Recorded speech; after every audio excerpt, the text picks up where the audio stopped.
BPL এর দিনের দ্বিতীয় ম্যাচে দেখা গেছে লো স্কোরিং থ্রিলার, রোমাঞ্চ, উত্তেজনা, উষ্ণতার পারদ চরমে তোলা এক ম্যাচ দেখেছে বিপিএল বাসী। শেষ ম্যাচ দারুণ এক জয়ে শেষ হাসি হেসেছে সিলেট টাইটান্স। একদম শেষ বলে গিয়ে এক উইকেট হারিয়েছে নোয়াখালী এক্সপ্রেস। সিলেট আন্তর্জাতিক ক্রিকেট স্টেডিয়ামে টসে জিতে নোয়াখালীকে ব্যাটিং এ পাঠায় সিলেট টাইটান্স। নোয়াখালীর দুই ওপেনার মাস সাদকাত এবং হাবিবুর রহমান সোহান সাহস করে ফিরেছেন রানের খাতা খোলার আগেই। এক বলে 0 রান করেছেন সাদাকাত, 2 বলে 0 রান করেন সোহান। তিনি নেমে কিছুটা প্রতিরোধ গড়েছেন সৈকত আলী। আরেক প্রান্তে 3 বলে 0 রান করে বিদায় নেন হায়দার আলী। শুরুর 4 ব্যাটারের মধ্যে 3 জনই আউট হন 0 রান করে। পাওয়ার প্লে 6 ওভারে 3 উইকেট হারিয়ে নোয়াখালীর সংগ্রহ হয় মাত্র 28 রান। সৈকতের সাথে ইনিংস মেরামত করতে যোগ দেন মাহিদুল ইসলাম অঙ্কন। 29 বলে 24 রান করে বিদায় নেন অধিনায়ক সৈকত। অঙ্কন এক প্রান্ত ধরে খেলেছেন।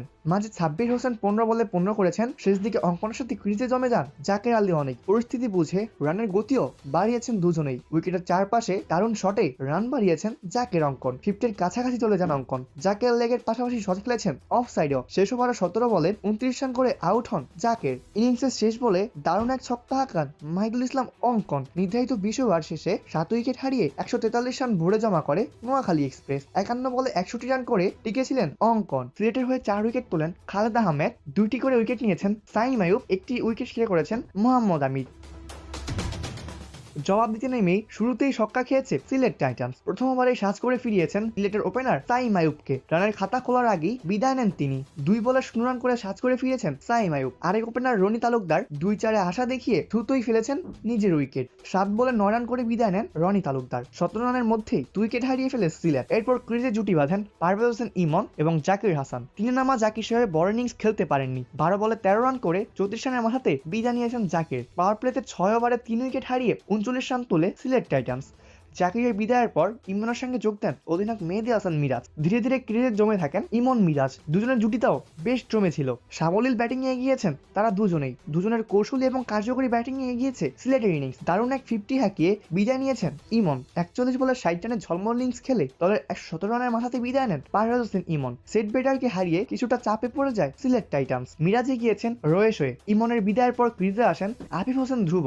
এসে বেশি একটা সুবিধা করতে পারেননি তিনি। 6 বলে 3 রান করে বিদায় নেন আফিফ। এরপর মিরাজের সাথে যোগ দিয়েছেন ইথান ব্রুকস। তবে 18তম ওভারে এসে খেলা যেন ঘুরিয়ে দেন মেহেদী হাসান রানা। ওভারের শেষ 3 বলে মিরাজ, নাসুম আহমেদ এবং খালেদ আহমদকে ফিরিয়ে তুলে নেন দারুণ এক হেড ট্রিক। শেষ 2 ওভারে সিলেটের দরকার ছিল 19 রান। 19তম ওভারে আসে 6 রান। শেষ ওভারের দরকার 13 রান। বোলিং এ আসেন সাব্বির হোসেন। স্ট্রাইকে ইথান ব্রুকস। প্রথম 2 বল ডট, পরের বল বিমার মারেন Sabbir. No ball free hit. 4 বলে দরকার 12 রান। লাইফলাইন পেয়ে দারুণ এক ছক্কা হাঁকান ইথান ব্রুকস। 3 বলে 6 রান দরকার তখন। পরের বলে 4 মেরে দেন ইথান ব্রুকস। 2 বলে দরকার 2 রান। সহজ সমীকরণ মেলাতে গিয়ে টালগোল প্রাকালেন ইথান ব্রুকস। বাই থেকে রান নিতে গিয়ে অর্ধেক ক্রিজে এসে পড়ে আর ফিরতে পারেননি তিনি। ডিরেক্ট হতে রান আউট হন। 13 বলে 16 রান করে বিদায় নেন ইথান ব্রুকস। 1 বলে দরকার সিলেটের 2 রান। তখন স্ট্রাইকে আসেন সালমান ইরশাদ। সাব্বির করে বসেন হোয়াইট বল। 1 বলে লাগবে 1 রান। শেষ বলে 1 রান নিয়ে ফেলে সিলেট। পেয়ে যায় দারুণ অবিশ্বাস্য রোমাঞ্চকর উত্তেজনার ঠাসা একটি শ্বাসরুদ্ধকর জয়। নোয়াখালীর হয়ে 4টি করে উইকেট নেন মেহেদী হাসান রানা। 2টি উইকেট নিয়েছেন হাসান মাহমুদ। 1টি উইকেট নেন জাহির খান এবং রেজাউর রহমান রাজা।